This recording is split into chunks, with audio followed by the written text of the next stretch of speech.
नमस्कार, हाय, hello everyone. आप सब कैसे हो? उम्मीद करता हूँ आप सभी प्यारे मित्र एकदम मस्त होंगे, स्वस्थ होंगे। तो प्यारे दोस्तों, थोड़ा सा ज्यादा समय हो गया है जब मैंने आपके लिए क्लास नहीं ली है।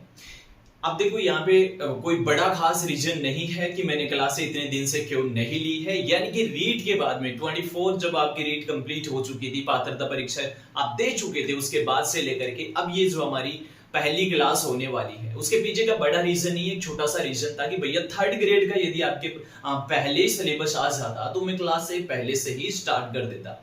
लेकिन आपके थर्ड ग्रेड का सिलेबस अभी भी नहीं आया है। लेकिन ज्यादा समय अब नहीं लगने वाला है, 2-3 दिन के अंदर आपका सिलेबस आ जाएगा थर्ड ग्रेड के लिए। ठीक है, तो मैंने सोचा कि भैया जैसे ही सिलेबस आ जाता है उसी के साथ में हम फर्स्ट ग्रेड, सेकंड ग्रेड और या फिर थर्ड ग्रेड के लिए जो भी साइंस है ना वो स्टार्ट कर दें। ओके, तो मेरा ही बस ये प्लान था और कुछ ज्यादा नहीं है। और वैसे भी आप कमेंट किए जा रहे थे कि सर क्लास कब स्टार्ट होगी, सर क्लास कब स्टार्ट होगी।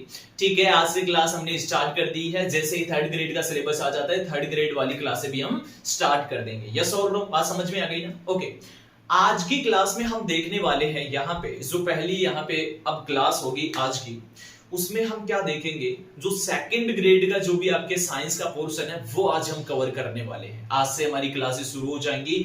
आज से कंटिन्यू आपको क्लासें डेली सुबह 9 बजे आपको प्रोवाइड करा दी जाएगी। यस और नो? लाइव क्लासें कब होगी? लाइव क्लासें हम थर्ड ग्रेड के सिलेबस के साथ में लेकर के आएंगे। लेकिन जो सेकंड ग्रेड के लिए जो भी साइंस होगी वो क्या करेंगे, हम रिकॉर्डेड क्लास के साथ में करेंगे। लाइव क्लासें भी होंगी लेकिन थोड़ा सा समय लगेगा। यस और नो? ठीक है, ओके।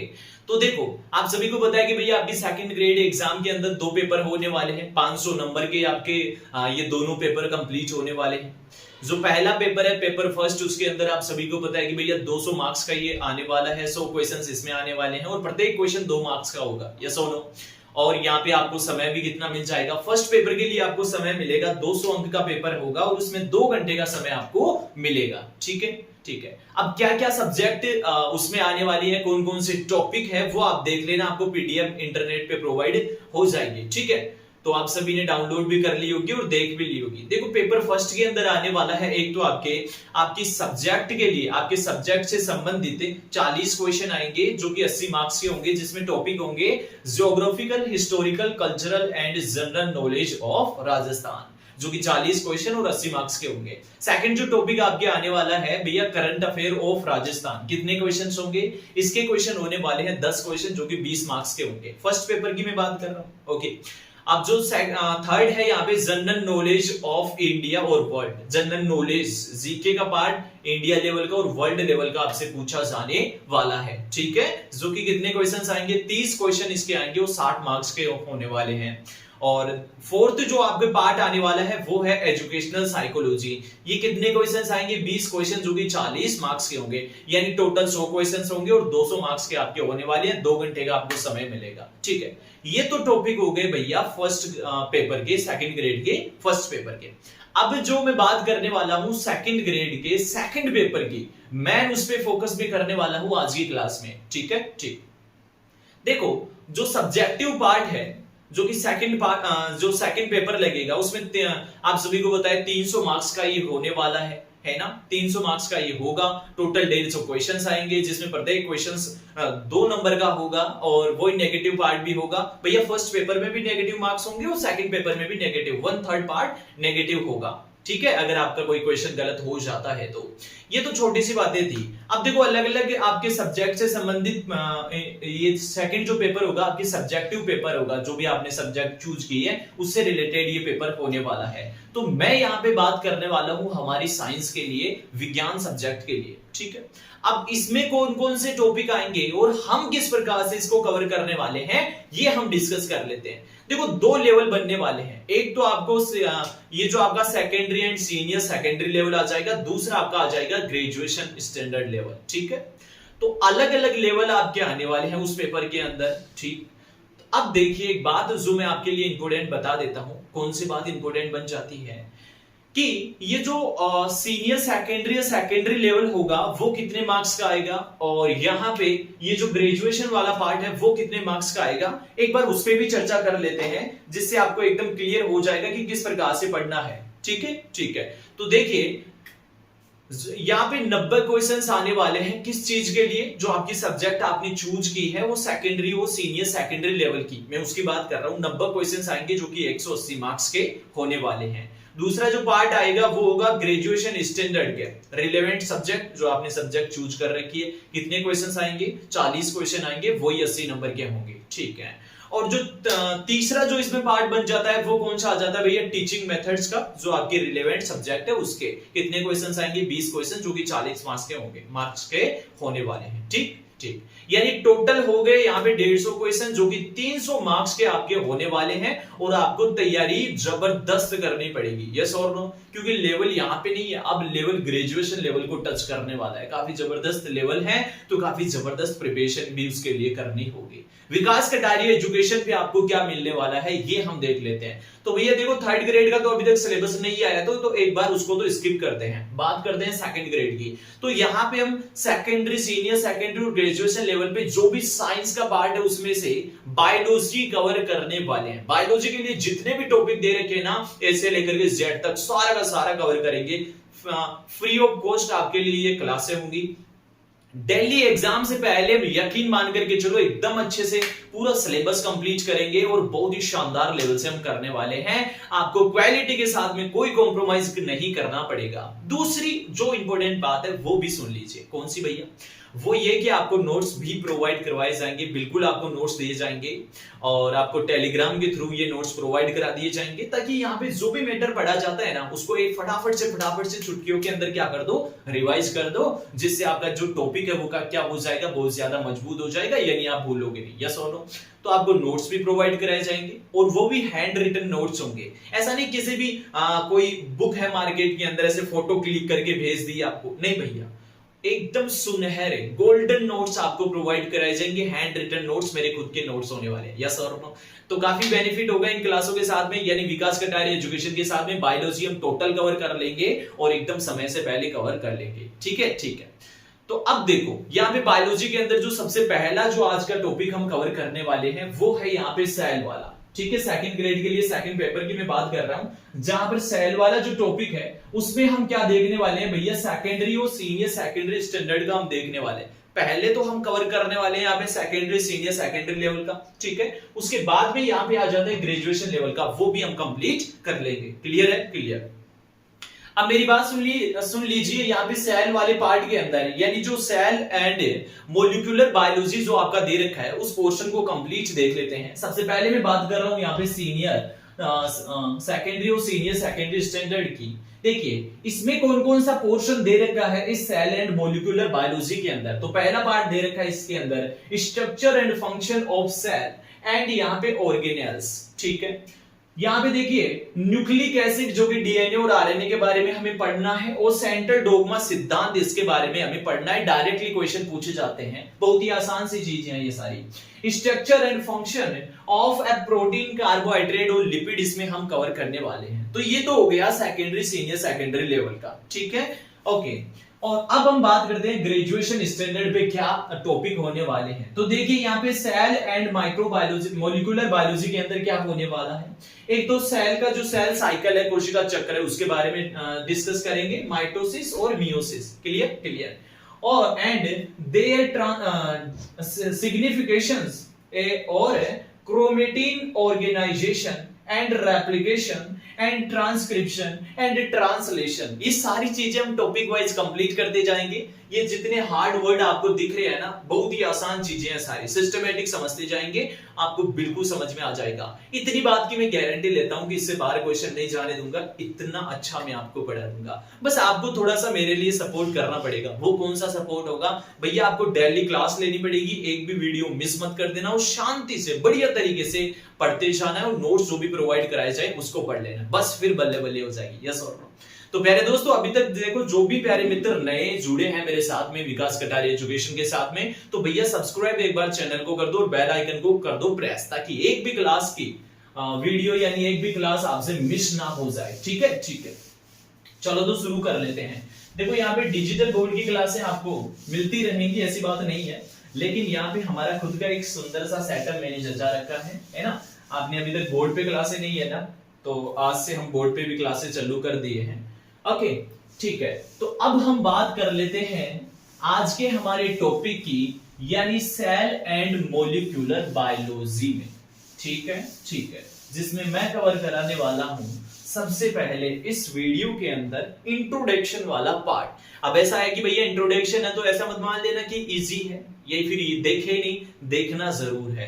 क्यों? क्योंकि यहां से डायरेक्ट क्वेश्चन बन जाते हैं। क्वेश्चन कैसे बनते हैं ये भी मैं क्लास के लास्ट में आपको बताने वाला हूं। जो अब तक बैक पेपर आ चुके हैं ना, उसमें से आपको मैं ऐसे टच कराता रहूंगा कि ये क्वेश्चन पहले आ चुका है, ये क्वेश्चन पहले आ चुका है, जिससे आपको क्या हो जाएगा, इस टॉपिक को पढ़ने में आसानी मिल जाएगी। क्लियर है? क्लियर है। तो सेल वाला पार्ट हम कवर करने वाले हैं।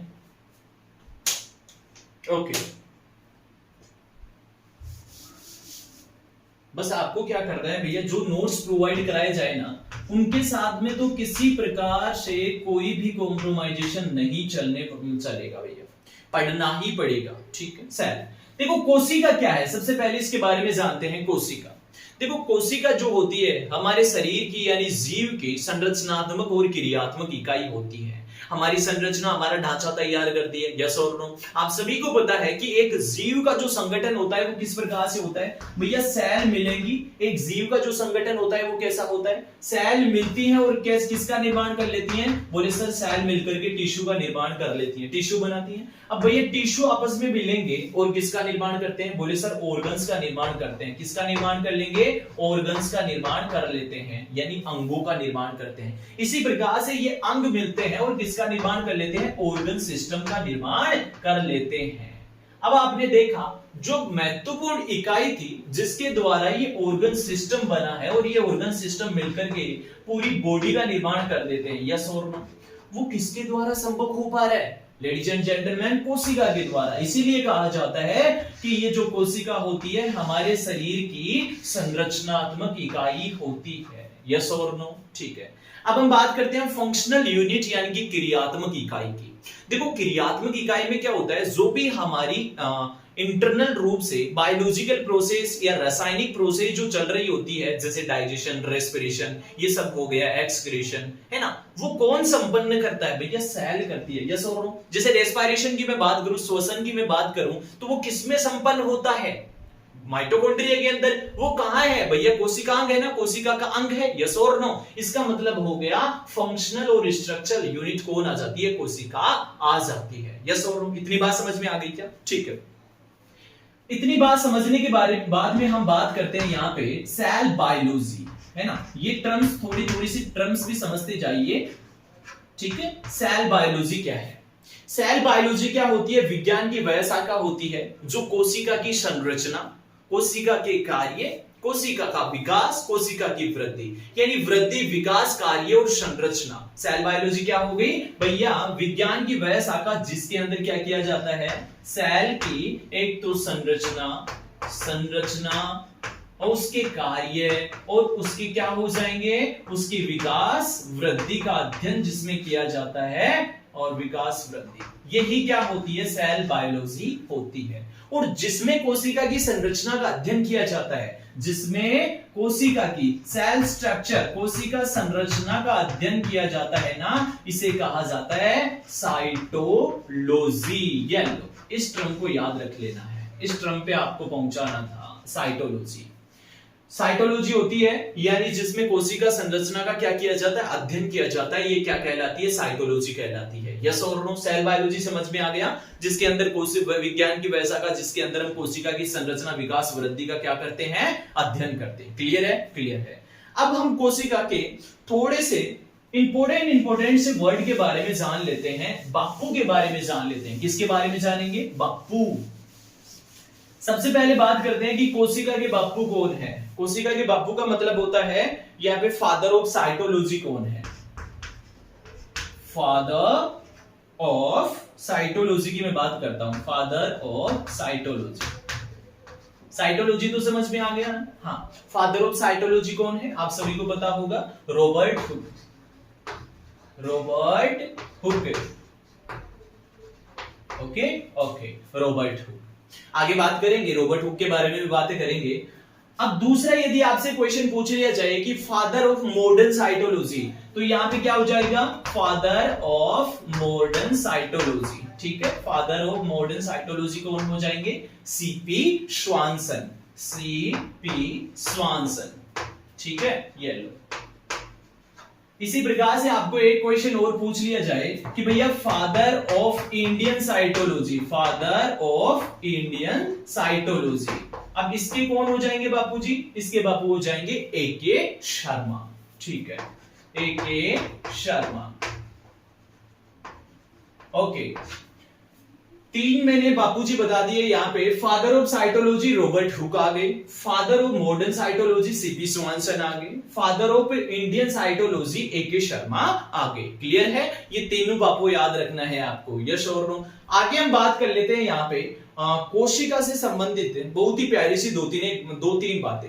अब देखो, कोशिका के बिना किसी भी जीव का स्वतंत्र अस्तित्व नहीं होता है। बोले सर इतनी छोटी छोटी बातें क्यों बता रहे हो? अरे भैया, ये जो बेसिक बातें सीखते जाओगे ना, तब आपको पता चलेगा कि हमारा ऊपर वाला जो हार्ड पार्ट है अपने आप से क्या हो गया है, आसान हो गया है। यदि मैं डायरेक्टली यहाँ पे सेंट्रल डोग्मा पे चल जाऊं, डीएनए न्यूक्लिक एसिड यहाँ पे चल जाऊं और आपका यही पता नहीं है डीएनए होता क्या है, कहाँ पे पाया जाता है, तो ये आपके लिए हार्ड हो जाएगा। ठीक है, तो बेसिक बातें समझेंगे, कोई दिक्कत नहीं है। एक टॉपिक को स्मार्ट लेवल तक तैयार करने के लिए हमारे को बेसिक बातें आना बहुत जरूरी होती है। क्लियर है? क्लियर है, ठीक है। तो मैं बता रहा था, एक किसी भी जीव का अस्तित्व बिना कोशिका के नहीं होता है। यदि कोशिका नहीं होगी तो वो निर्जीव हो जाएगा। मैं जीव की बात कर रहा हूं तो कोशिका की बात जरूर करने वाला हूं।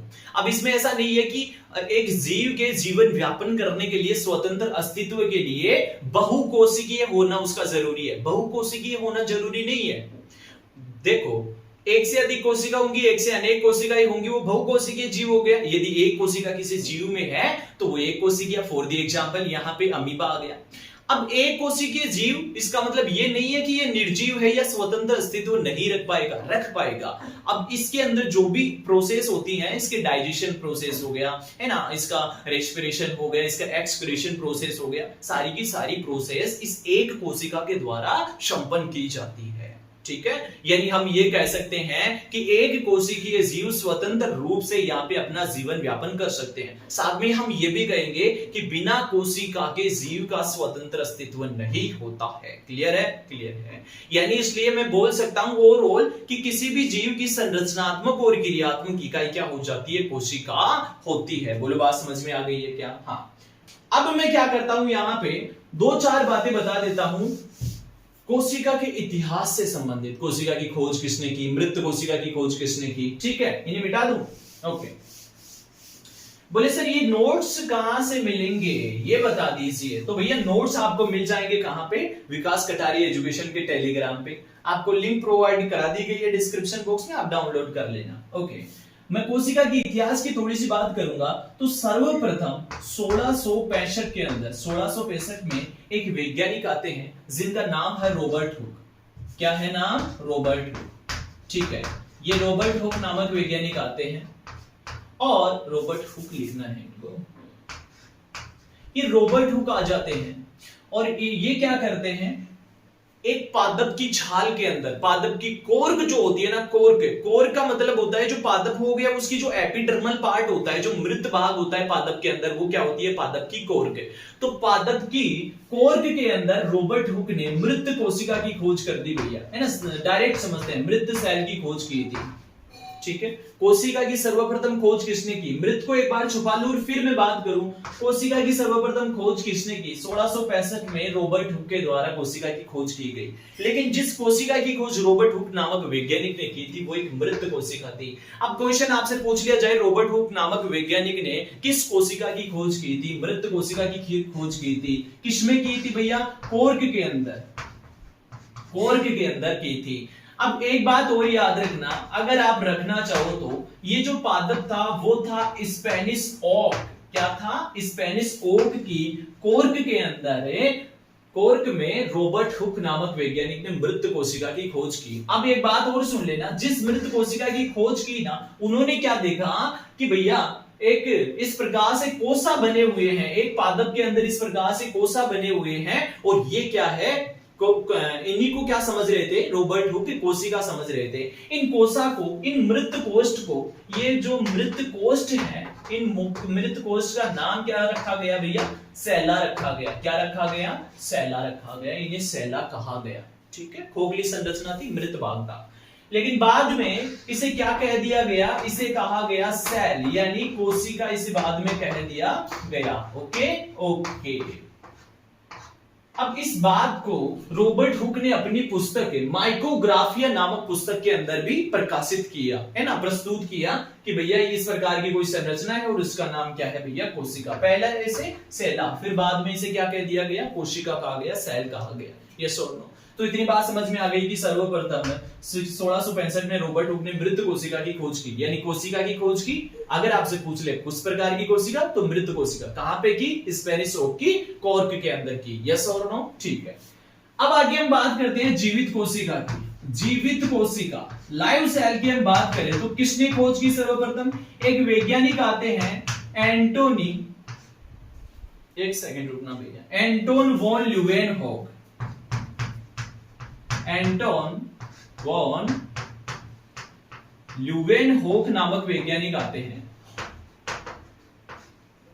और वो बताते हैं जीवित कोशिका के बारे में, यानी कि जीवित कोशिका की खोज का जो श्रेय जाता है वो किसको जाता है? एंटोन वॉन ल्यूवेनहोक को। क्लियर है बात? हाँ।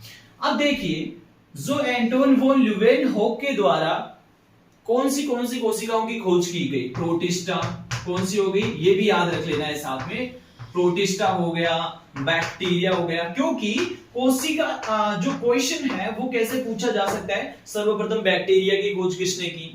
तो भैया एंटोनी वॉन ल्यूवेनहोक ने। सर्वप्रथम स्पर्म को किसने देखा? स्पर्म यानी कि शुक्राणु को किसने देखा? तो भैया किसने देख लिया? एंटोनी वॉन ल्यूवेनहोक ने। जीवित कोशिका किसने? एंटोनी वॉन ल्यूवेनहोक ने। तो अलग अलग क्वेश्चन पूछे जाते हैं, इसलिए सारे के सारे एग्जांपल आप याद रखना। जो दांतों का मैल या बरसात का पानी के अंदर इन जीवित कोशिकाओं की खोज की।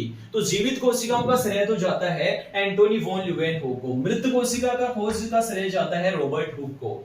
ठीक है। और ये जो मैंने आपको बताया ना, ये खाली कोष्ठ थे, ऐसी बाह्य दीवारें खाली कोष्ठ दिखी, तो ये जो खाली कोष्ठ बना हुआ था पादप के अंदर था, तो पादप का मतलब हो गया सेल वॉल, यानी ये जो भाग देखा उन्होंने वो सेल वॉल भाग था, सेल वॉल। तो एक तरह से आपको क्वेश्चन ये पूछ लिया जाए कि सर्वप्रथम कोशिका भित्ति को देखने का श्रेय किसको जाता है? रॉबर्ट हुक के द्वारा, यानी रॉबर्ट हुक को इसका श्रेय जाता है। क्लियर है बात? ठीक है।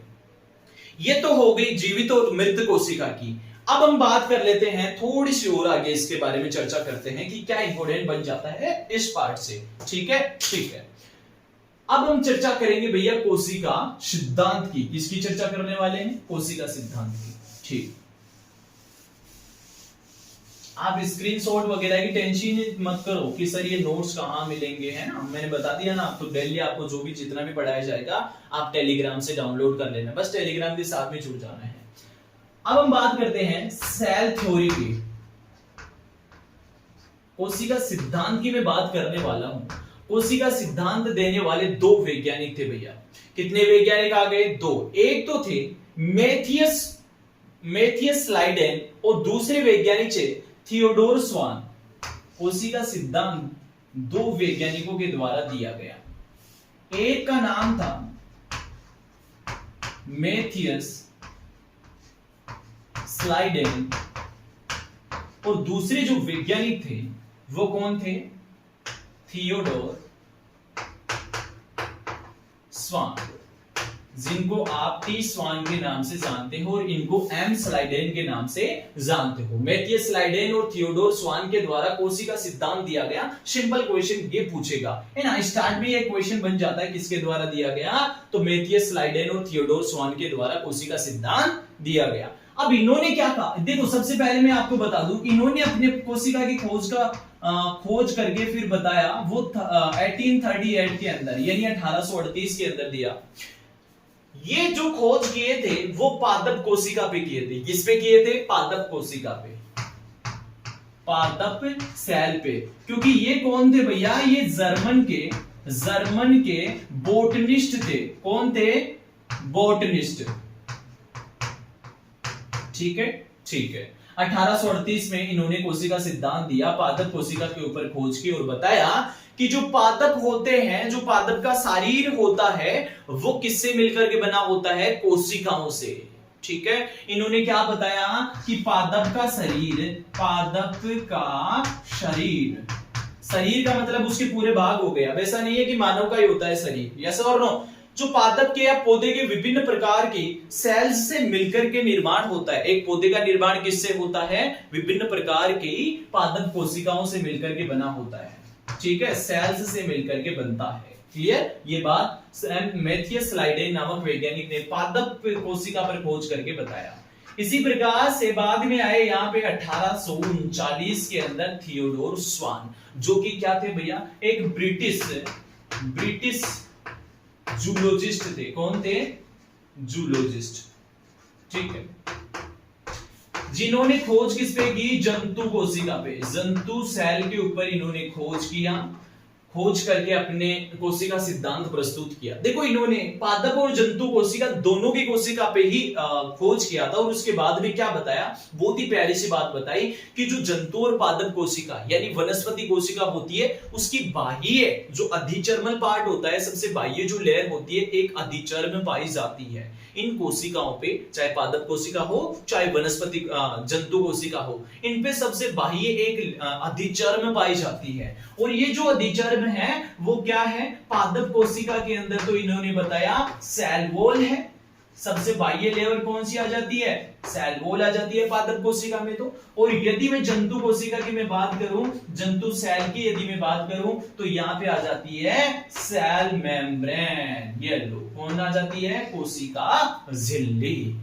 ठीक है बात? ये आउटर लेयर किसने बता दी? थियोडोर स्वान नामक वैज्ञानिक ने।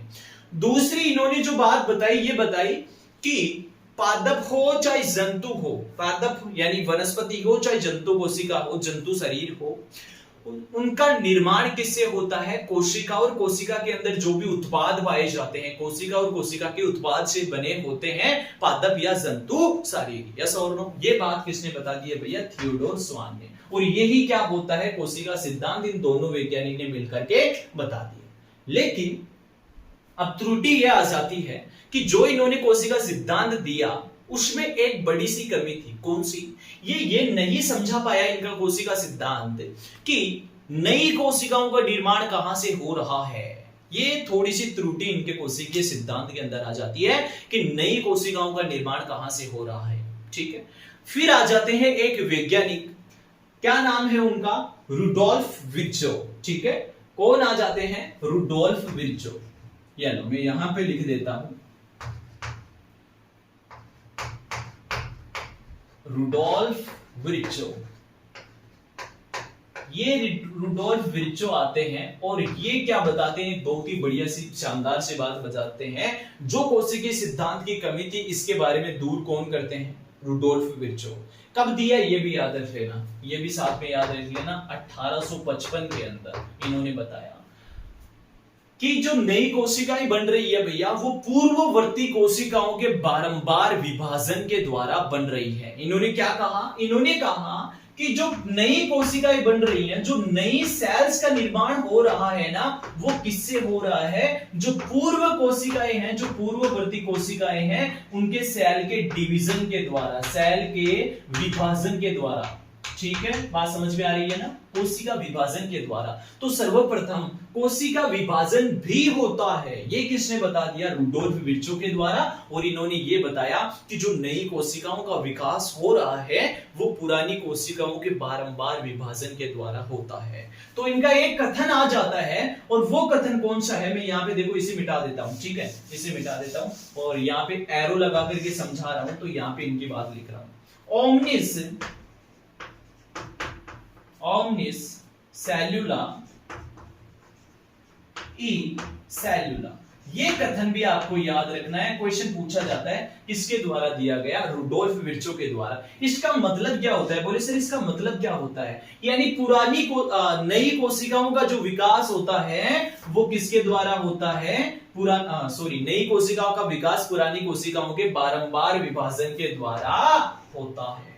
क्लियर है क्या इतनी बात? ये रुडोल्फ विर्चो ने बताया। ये रुडोल्फ विर्चो का क्या आ जाता है? कथन आ जाता है। तो ये भी क्लियर हो गया कि भैया जो नई कोशिकाएं बन रही हैं उसकी वजह है पुरानी कोशिकाओं के बारंबार विभाजन होने की वजह से नई कोशिकाओं का निर्माण हो रहा है। ठीक है, ठीक है। अब इन सबको मिला करके क्या दिया गया? आधुनिक कोशिका सिद्धांत दिया गया। क्या दिया गया? आधुनिक कोशिका सिद्धांत दिया गया। बोले सर ये आधुनिक कोशिका सिद्धांत क्या था? ठीक है, आधुनिक सेल थ्योरी दी गई। जो आधुनिक कोशिका सिद्धांत था वो क्या था वो जान लीजिए। एक तो इसके अंदर ये बात आ जाती है कि भाई ये जो नई कोशिकाओं का जो विकास हो रहा है ना, वो किसके द्वारा हो रहा है? पुरानी कोशिकाओं के बारंबार विभाजन के द्वारा हो रहा है। एक तो ये बात इसमें इंपॉर्टेंट आ जाती है। दूसरी जो इसकी बात आ जाती है कि जो सभी जीव कोशिका और उसके उत्पाद से मिलकर के बने होते हैं, ये भी बात मैंने ऑलरेडी आपको बता दी है। तो सभी जीव कोशिका यानी सेल्स एंड सेल्स के जो प्रोडक्ट पार्ट होता है, जो इसका उत्पाद होता है, उसके द्वारा मिलकर के बनते हैं। पहली बात तो खत्म, ये आ जाता है यस और नो। ठीक है, तो यहां पे जितने भी जीव होंगे वो कोशिका और उसके उत्पादों से मिलकर के बने होते हैं। और दूसरी जो इस आधुनिक कोशिका सिद्धांत की बात आ जाती है, नई कोशिका पुरानी कोशिकाओं के बारंबार विभाजन से बनती है। यस और नो। तो ये हो गया आपका आधुनिक कोशिका सिद्धांत। और दूसरा यहां पे इन्होंने जो कोशिका सिद्धांत दिया वो, इनकी देखो डेट वगैरह भी याद कर लेना है। ये यहाँ पे जर्मन बोटनिस्ट थे और जूलॉजिस्ट थे, ब्रिटिश थे। ये भी छोटे छोटे क्वेश्चन पूछ लिए जाते हैं। क्यों? उसके पीछे का रीजन मैं इसीलिए लिखा हूं क्योंकि ऐसे क्वेश्चन कोई स्टूडेंट पढ़ते नहीं है कि ये थोड़ी ना पार्ट आएगा, और यहीं से क्वेश्चन बन जाते हैं यस और नो। तो इजी क्वेश्चन भी छोड़ने पड़ जाते हैं ऐसी सिचुएशन के अंदर। ठीक है, तो इसीलिए मैंने सारा का सारा आपको कवर करा दिया है। अब मेरी बात सुनो, ये कोशिका और ये कोशिका सिद्धांत। अब जो मैं बात करने वाला हूं ना, बोले कौन सी बात करोगे सर? भैया अपवाद की बात करूंगा। बोले सर किसके अपवाद की बात करोगे? भैया कोशिका सिद्धांत के कुछ अपवाद थे। बोले सर वही क्या कि ये जो दोनों वैज्ञानिक स्वान और स्लाइडेन ये नहीं बता पाए कि नई कोशिका का विकास कहां से हो रहा है। अरे ये अपवाद नहीं है, ये तो उसकी कमी थी। अपवाद क्या है? एक्सेप्शन की बात करूंगा। अपवाद का मतलब यहां पे आ जाता है कि भैया जो कोशिका सिद्धांत का पालन नहीं करेगा वो उसके लिए अपवाद हो जाएगा, यानी कोशिका सिद्धांत का खंडन करने वाला हो जाएगा। यस और नो। जो वायरस होते हैं ना, जो वायरस हो गए वो क्या है? इसके अपवाद हैं। ठीक है, ठीक है। यानी वायरस का सिस्टम ही क्या होता है आप सभी को पता है, होस्ट कोशिका मिलेगी ना तो वो जीवित है, अन्यथा वो क्या है? मृत है। यस और नो। तो वायरस इस सिद्धांत का पालन नहीं करते। इसी प्रकार से जो प्रोकैरियोटिक कोशिका है, प्रोकैरियोटिक, ये जो प्रोकैरियोट्स होते हैं ना, ये भी कोशिका के इस कोशिका सिद्धांत के क्या हो जाते हैं? अपवाद होते हैं। मेरी बात सुनो, इन प्रोकैरियोट में कौन आता है? जैसे जीवाणु, येलो में लिख देता हूं, कंफ्यूज बिल्कुल नहीं होना चाहिए।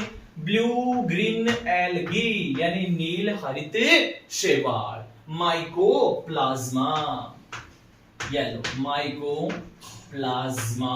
Okay okay. तो ये प्रोकैरियोटिक जो कोशिका है, साथ में ये वायरस जो है, ये अपवाद होते हैं इस कोशिका सिद्धांत के। क्लियर है? क्लियर है। बोले सर इतने ही होते हैं क्या? अरे भैया इतने ही नहीं होते हैं। याद करो यहां पे बहुकेंद्रीय कवक, एक और याद कर लेना, बहुकेंद्रीय कवक। जैसे अरे वो स्लाइमोल्ड्स की बात कर रहा है यहाँ पे। ठीक है, अकोशिकीय स्लाइमोल्ड्स। ठीक है, बहुकेंद्रीय कवक भी क्या होते हैं? यहाँ पे अपवाद होते हैं। बोले सर एग्जांपल बता देते तो मजा आ जाता। भैया फाइकोमाइसिटीज, माइसिटीज के ये जो सदस्य होते हैं ना, ये क्या होते हैं? कोशिकीय सिद्धांत का अपवाद होते हैं। बोले सर एक बात बताएं क्या? मैंने कहा क्या सर, इसके भी एग्जांपल बता सकते हो क्या फाइकोमाइसिटीज समूह के? अरे भैया ये लो लिख देता हूं, याद कर लेना, साथ में आपको मजा आ जाएगा। म्यूकर हो गया, एल्ब्यूगो हो गया। ठीक है, इसी प्रकार से एक और याद कर लो, राइजोपस। जो इंपॉर्टेंट है वो मैं बता रहा हूं, राइजोपस। ठीक है, ओके ओके। तो ये क्या हो जाते हैं? कोशिकीय सिद्धांत के अपवाद। बोले सर यही बात है क्या? अरे अभी तो सुनो, अभी तो अपवाद और सुनो। ये जो हमारी आरबीसी परिपक्व कोशिका होती है ना, परिपक्व आरबीसी, नवन की बात नहीं कर रहा हूं, नवल की बात नहीं कर रहा हूं मैं, परिपक्व की मैं बात कर रहा हूं। तो परिपक्व, अच्छा ये येलो कलर दिखाई तो दे रहा है क्या? मैंने सारा मैटर इससे लिख दिया। परिपक्व आरबीसी, येलो आरबीसी। और ये जो चालनी नलिका होती है ना पादप के अंदर, चालनी नलिका, इसमें क्या होता है भैया? इसमें केंद्रक ही अनुपस्थित होता है। चालनी नलिका। इसमें क्या होता है, इनमें केंद्रक अनुपस्थित होता है। ठीक है, आपको पता है कि भैया आरबीसी के अंदर भी कोशिकांग अनुपस्थित होते हैं, तो केंद्रक भी क्या होता है, कोशिकांग होता है, तो वो अनुपस्थित होते हैं। यस और नो, तो ये सारे के सारे एक्सेप्शन आ जाते हैं इस कोशिकीय सिद्धांत के। बोलो बात समझ में आ गई क्या? इतनी बात कंप्लीट हुई या नहीं हुई? ठीक है, तो प्यारे दोस्तों देखो, यहां पे मैंने बहुत सारी बातें आपको आज की क्लास के अंदर बता दी हैं। अब इसी के साथ में एक इंपॉर्टेंट नोट में आपको बताने वाला हूं, उस पर थोड़ा सा फोकस कर लेना। बोले सर बहुत इंपॉर्टेंट है क्या? भैया डायरेक्ट क्वेश्चन पूछा जाएगा। 1831 के अंदर एक वैज्ञानिक आते हैं जिनका नाम है रॉबर्ट ब्राउन। कौन से वैज्ञानिक आ जाते हैं? रॉबर्ट ब्राउन आते हैं, और ये क्या करते हैं भैया, न्यूक्लियस की खोज करते हैं, यानी केंद्रक के बारे में बताया। इन्होंने बताया कि कोशिका के केंद्र भाग के अंदर एक सघन संरचना पाई जाती है जिसमें क्रोमोसोम उपस्थित है, केंद्रक होता है। केंद्रक के बारे में किसने बताया? 1831 में रॉबर्ट ब्राउन नामक वैज्ञानिक ने। ठीक है,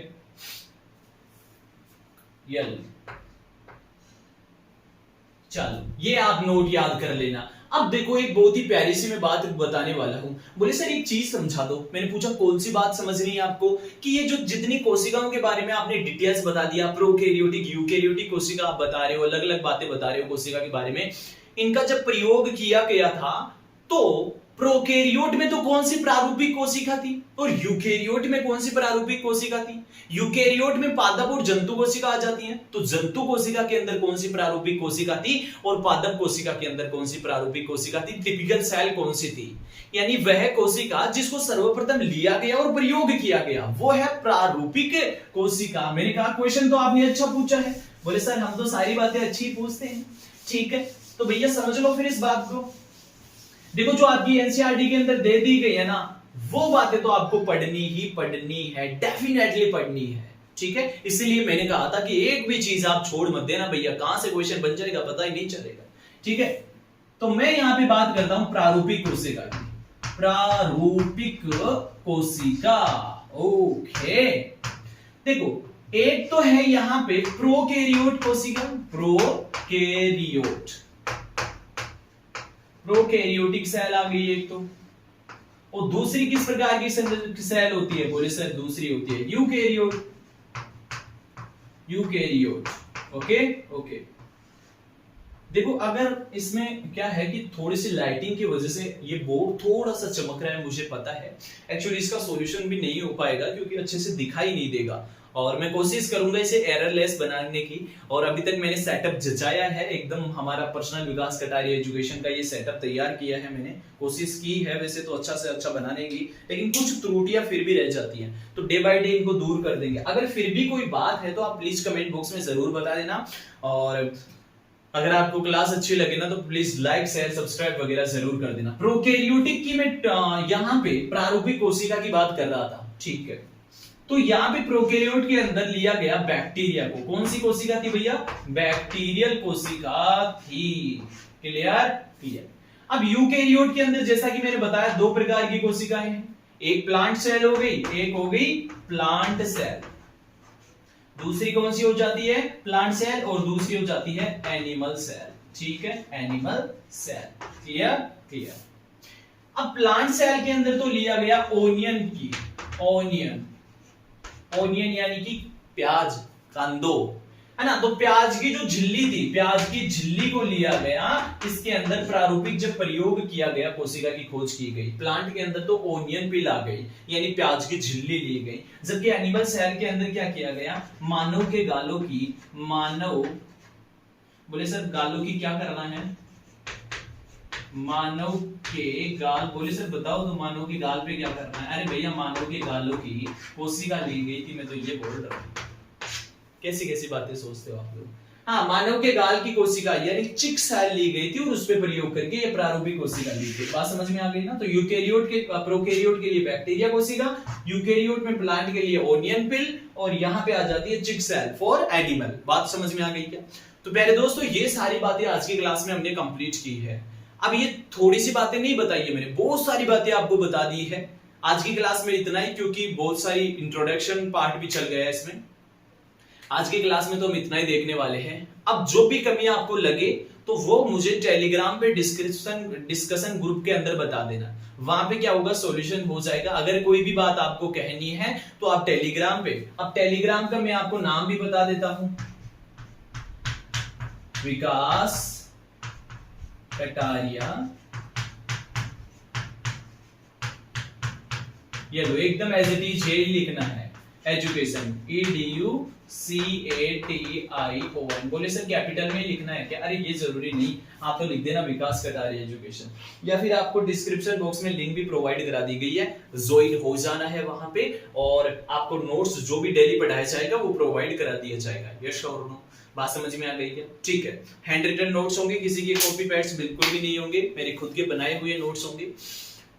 तो प्यारे दोस्तों, मैं उम्मीद करता हूँ ये सारी की सारी क्लास आपको एकदम अच्छे से समझ में आ गई होगी। जो बातें आप मैंने बताई है वो आप ले पाए होंगे। ठीक है, अगर बात समझ में आ गई है तो भैया दोस्तों के साथ में जरूर से शेयर कर देना। जैसे ही 3rd ग्रेड का सिलेबस आ जाता है वो क्लास अभी स्टार्ट कर देंगे। लेकिन आप सभी को बताया 3rd ग्रेड वाले 2nd ग्रेड की तो तैयारी करेंगे ही करेंगे, और आपके 2nd पेपर की आपको तैयारी करनी है। इतना सारा सिलेबस दे रखा है तो आपको तैयारी एकदम प्रॉपर तरीके से करनी है। बायोलॉजी वाला पार्ट की जिम्मेदारी मेरी है, एकदम चिंता इसकी बात नहीं है। यस और नो, गजब तरीके से कवर करते चलेंगे। एक्चुअली देखो, राइटिंग को लेकर के कोई कुछ नहीं बोलेगा, यस और नो। इस बोर्ड पे लिखने की आदत नहीं है, डिजिटल बोर्ड पे तो लिखने की आदत पड़ी हुई है, और इसमें भी आदत हो जाएगी। 1-2 दिन की बात है, फिर समझ में आ जाएगा जो भी मैं लिख रहा हूँ। वैसे मैं बोल भी रहा हूँ इंग्लिश हिंदी दोनों तरीके से, तो मैं उम्मीद करता हूँ आपको किसी प्रकार की कोई दिक्कत नहीं है। ठीक है, तो प्यारे दोस्तों मिलते हैं अगली क्लास में। बिल्कुल डेली आपको 9 बजे क्लास प्रोवाइड करा दी जाएगी। तो आपको क्या करना है, विकास कटारिया एजुकेशन को सब्सक्राइब करके बेल आइकन को प्रेस कर लेना है, ताकि एक भी क्लास आपसे मिस ना हो। ठीक है, ठीक है, मिलते हैं अगली क्लास में। तब तक के लिए आप सभी प्यारे मित्र एकदम मस्त रहो, व्यस्त रहो, मोटिवेट रहो। थैंक यू सो मच प्यारे दोस्तों।